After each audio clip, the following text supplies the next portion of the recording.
You stand at the edge of the night, the city humming like a restless animal beneath a ceiling of indifferent stars, and in the hush between street lamp heartbeats, you finally hear it, the faint glacial echo of your own existence, whispering that you were born alone and will die alone, and every crowded room in between is only a brief illusion against that cosmic silence. This is the raw furnace where your spirit is forged, the moment you meet the true weight of loneliness. Not the social inconvenience people complain about on slow Sunday afternoons, but the existential variety that seeps through your bones like winter, insisting that the universe does not owe you meaning, that its vast black canvas is perfectly content without your name scrawled across it. You feel that truth in your throat, an iron taste that reminds you of blood and rust, yet somewhere beneath the chill a faint ember stirs a recognition that if nothingness is all around, then everything you build inside becomes sovereign. History agrees. Marcus Aurelius penned his meditations in the barracks of solitude. Emily Dickinson etched lightning onto scraps while her neighbors gossiped about the strange woman in white.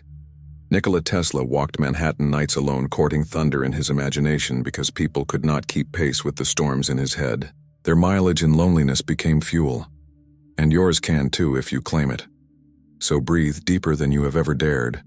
Let the air fill the catacombs of your lungs, and listen as the old assumptions crumble.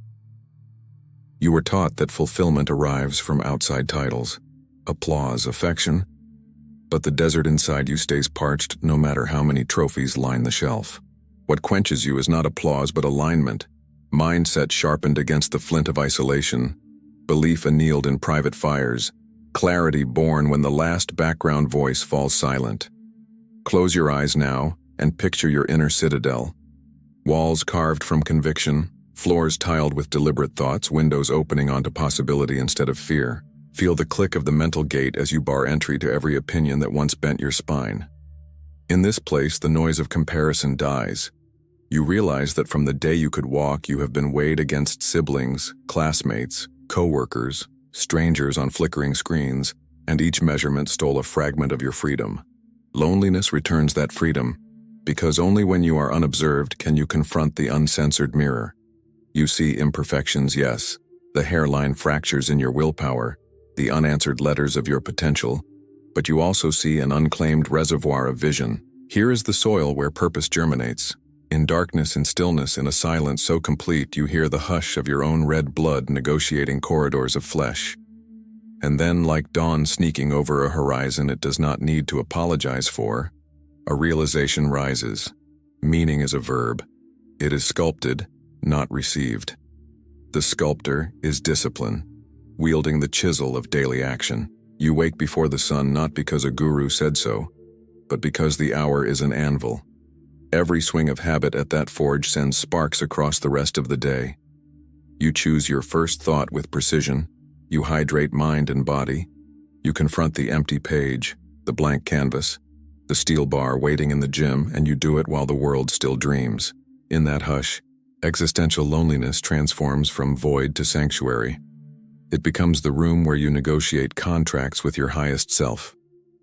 Yes, the contract exacts a heavy tax, erratic heartbeats of doubt, nights when the absence of companionship feels like a weight pressing your ribs inward, but the yield is uncorrupted autonomy.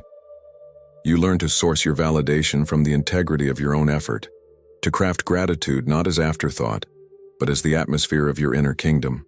Gratitude that you have time at all, that the odds of consciousness were astronomically against you, yet here you are wielding thoughts sharper than obsidian.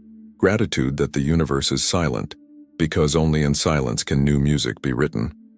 Gratitude that loneliness is a teacher who does not waste words. Its lessons arrive through visceral contrast, how a single sincere conversation can feel like rain in drought, how your own heartbeat becomes percussion in the symphony of dark corridors you learn to navigate. And as you integrate these lessons, adaptation becomes instinct. You stop begging reality to soften its edges and instead learn the geometry of those edges, shaping your trajectory so friction becomes traction. You pivot when setbacks hiss. You will fail. Because failure is an address along every hero's roadmap, and the rent you pay there is resilience. Resilience is not mere survival but alchemy, the process that turns bruises into blueprints, emptiness into architectural space where new dreams are erected. And resilience, like every other virtue, is rehearsed best in solitude. So you thank the night for its merciless honesty, you thank the echo for revealing the size of the hall, and you step forward, knowing each footfall is yours alone to plant, yet aware that the prints you leave may one day guide another wanderer through the dark. And that is where the real journey begins, because something changes when you stop resisting the loneliness, when you stop trying to muffle it with cheap distractions or bury it beneath synthetic joy. You begin to see it for what it really is: not a punishment, but a passage. Not an affliction, but a mirror. It strips away the scaffolding of false identities, the performance of being who others expect you to be, and leaves you face to face with the only question that ever really mattered. Who are you when the world stops watching? And most people will never answer that question. They'll keep their lives loud enough to drown out the silence, fast enough to outrun the reflection. But not you. You have felt the weight of that question settle in your chest like an anchor, and you didn't run. You sat with it. You let it press down until you found something stronger beneath the surface. That is the beginning of vision. Not the fantasy kind, not daydreams framed in gold and unattainable ease. Real vision, the kind carved from pain and clarity, the kind that comes not from wanting more but from understanding what matters. In the quietest places of your mind, when no one is looking, you've seen it. You've felt the gravitational pull of something larger than comfort or applause, a mission that terrifies and excites you in equal measure. And maybe you haven't given it a name yet. Maybe it's still a vague outline in fog, but it's there, pulling you forward, and every lonely moment you've ever endured has been preparing you to carry it, to walk a road that not everyone can see, because they haven't earned the vision to recognize it. But you have. You see, this loneliness, this existential ache is not here to break you.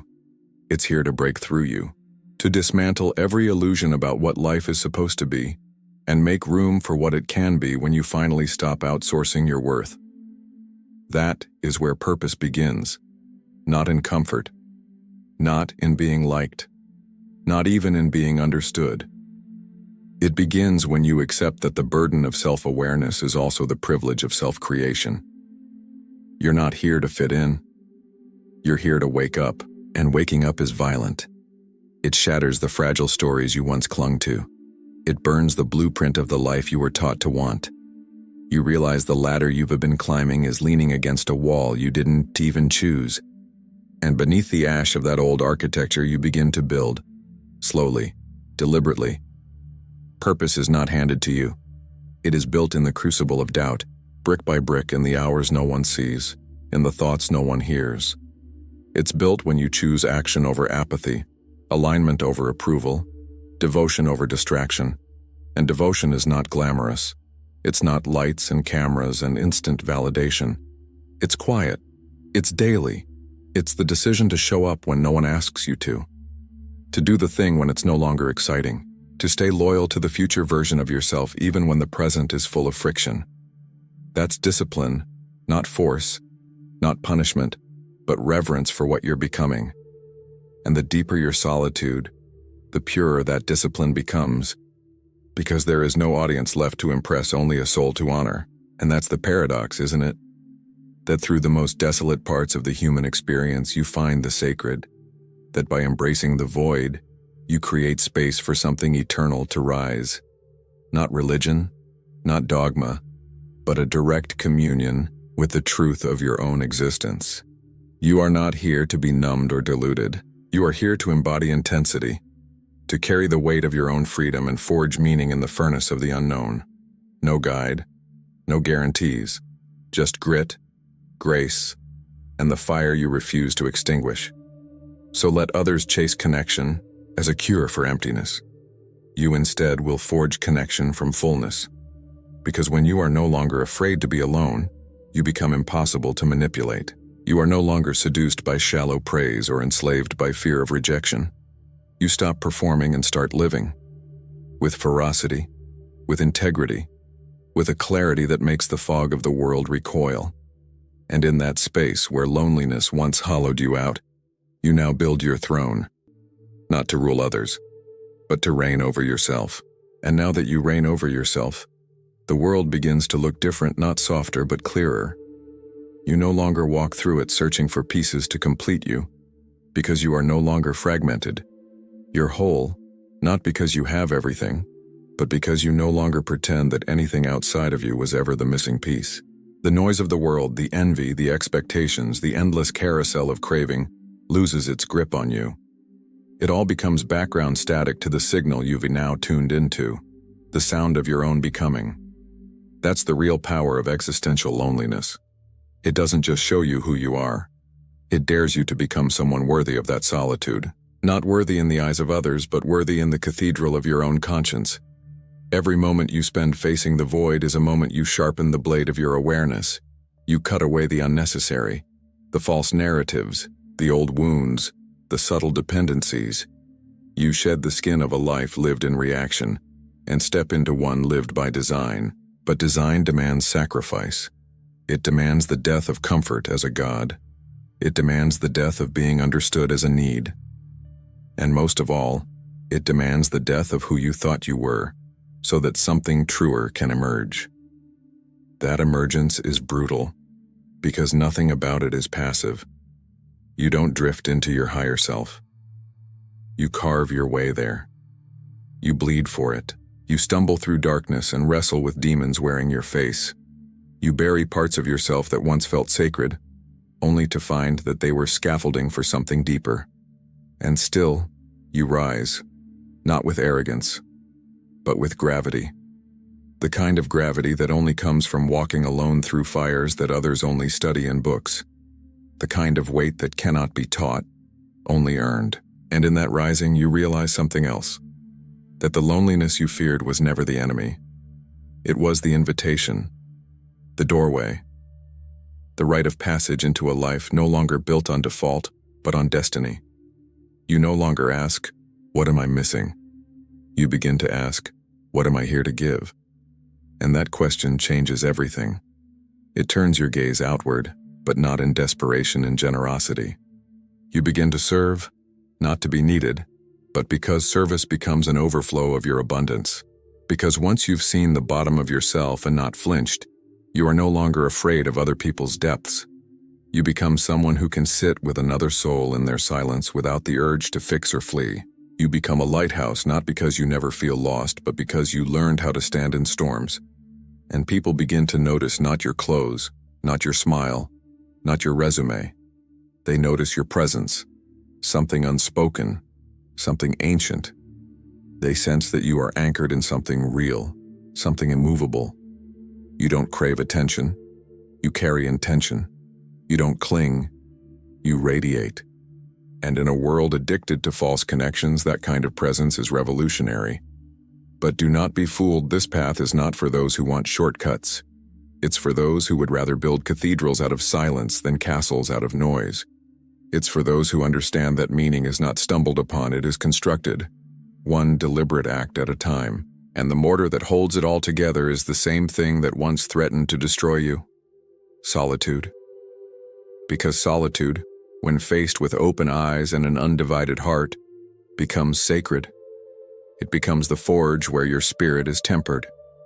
It becomes the lens through which life stops being a blur and starts becoming poetry. And you who once feared the silence now move through it like a master of flame, no longer needing the world to sing your name.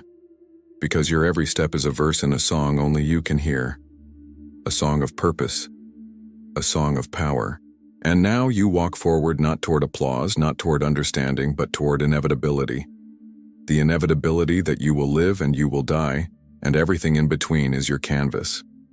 That knowledge could haunt you, as it does so many. But not anymore. Because you restood at the cliff's edge and felt the howling emptiness pull at your soul, and you did not fall. You stayed. You looked into the abyss, and somewhere in its shadowy hollows you saw your own face staring back. Not broken, not small, but vast, and waiting. You understand now existential loneliness is not a wound. It is a compass. It points not outward to the world's noise, but inward to the eternal. And when you follow it, when you let it teach you, break you, reshape you, you become something the world cannot define. Not a role, not a label, but a force. You move differently. You speak less, but with more weight. You dream, but with your hands in the earth, planting the roots of something immortal. You are no longer seduced by convenience or comfort, because you've tasted something richer, meaning carved from absence. Beauty born of pain, a purpose that asked you to give up everything except the fire inside your chest. And that fire? That is the one thing no one can take. It does not beg. It does not barter. It burns, with or without applause. And from it, you create a life that doesn't just look good on the outside but feels true on the inside. Quietly, fiercely true. And yes, the loneliness still returns, like a tide. But you no longer fear it. You welcome it. You sit with it like an old friend who speaks in riddles and mirrors. Because now you know, it is not here to empty you. It is here to clear the room so something greater can enter. Insight, art, depth, clarity. The kind of clarity that splits illusion like lightning splits sky, brutal, brilliant, impossible to ignore. That is your gift now. Not certainty, not comfort, but clarity. And with it comes responsibility not to save the world but to stop betraying yourself, to walk through life without needing to explain why your eyes see differently, why your path bends away from the crowd, why your silence speaks louder than their shouting ever could. You are not lost. You are lit from within. And one day, someone will look at you, not your face, not your name, but your being, and they'll feel it. They'll feel what it means to carry peace in a world built on noise. They'll feel the gravity of someone who has known real emptiness and chosen to fill it not with clutter, but with character. And maybe in that moment, without a word, you'll remind them of something they forgot. That loneliness is not the enemy of life, but its beginning. Because only when everything false has been burned away can the truth step forward. And you have been burned. You have been scorched by silence, pierced by absence, stripped of the illusions that cradle lesser lives. And yet you remain, not as a survivor, but as a sovereign. So keep walking, not toward the world, but through it. Keep listening not to the noise, but to the still voice inside that's been speaking since the beginning. The one that knew, even in your darkest hour, that you were not broken, you were becoming. And now you have become, not perfect, not finished, but true.